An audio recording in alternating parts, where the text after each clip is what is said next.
Meltdown, Scandal, Sleaze and the Collapse of Credit Suisse by Duncan Mavin, read by Charles Armstrong. Prologue. Dixit Joshi was eager to get started at Credit Suisse. The new chief financial officer, a humble, well-liked actuary, had begun his career at the Swiss bank in London and New York in the 1990s, before moving to the UK's Barclays and then Germany's Deutsche Bank. His return to Swiss banking in October 2022 was a kind of homecoming, and it should have been the pinnacle of his career. But in the years that Joshi had been away, almost 2 decades, Credit Suisse had endured a turbulent ride, and the bank's Zurich head office had witnessed one senior executive after another hastened out under the cloud of scandal. Joshi was among a raft of new executives that landed in the space of just a few months, with a mission to get the bank back on track. There was a new chairman, Axel Lehmann, and a new chief executive officer, Ulrich Körner. The bank also had a new chief risk officer and a new chief legal counsel. The head of the investment banking division was new too, as was almost the entire senior media relations and corporate communications team. This level of change in the executive ranks was rare at any bank, and it reflected the turmoil that had gripped Credit Suisse over the previous couple of years. The new leadership team was going to have to learn how to run the bank, clean it up and turn around its waning fortunes all at the same time.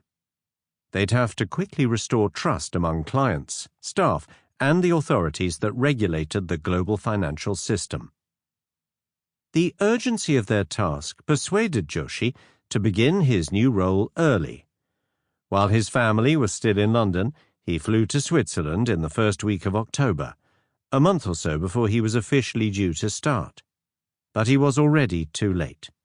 The new CFO had barely said hello to his new colleagues when the bank was struck by another crisis, and this time it was potentially terminal. Some of the executives only learned about the crisis because their kids told them that Credit Suisse was trending online. Suddenly, without warning, the bank was bleeding tens of billions of dollars, and clients were pulling their money out at lightning speed.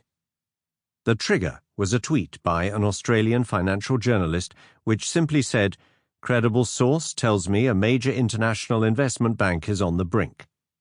It didn't even mention Credit Suisse by name, but within a few hours the internet had decided that Credit Suisse was the bank in trouble. Social media in Asia and around the world amplified the message, panicking clients who were switching their money into other banks at the touch of a button. The Swiss bank, which had stood for more than 160 years and whose offices spanned the globe, found itself the victim of the first ever merciless digital bank run. The novice crew of leaders, including Lehmann, Körner, and Joshi, was perplexed. The technical data they had access to showed that the bank's balance sheet was healthy enough, at least it had been before the Twitter storm. If the money kept flooding out, then it would become a kind of self-fulfilling death spiral. But how could you stop that? As the bank's leaders stalled, customers continued withdrawing their funds, and the sense of panic intensified. Some of the new executives wanted to put out a statement affirming the bank was healthy and that clients' money was safe. Some thought the bank's top executives should go on television or radio to deliver a rebuttal to the digital carnage and restore confidence in the bank. Others felt that they would sound panicked and only make matters worse. Körner and Lehmann were both technocrats, intellectuals, planners and strategizers. They were smart and experienced, though neither was a natural spokesperson. Körner also said he was worried that any statement about the bank's numbers could be a breach of the rules governing ad hoc disclosures. As CFO, Joshi was theoretically next in line, though there was no way the rookie executive could offer a convincing defense of a bank he'd only just joined. Maybe it would have been possible if he'd been with the bank for years, throughout all its recent difficulties, but he barely knew the way around the office.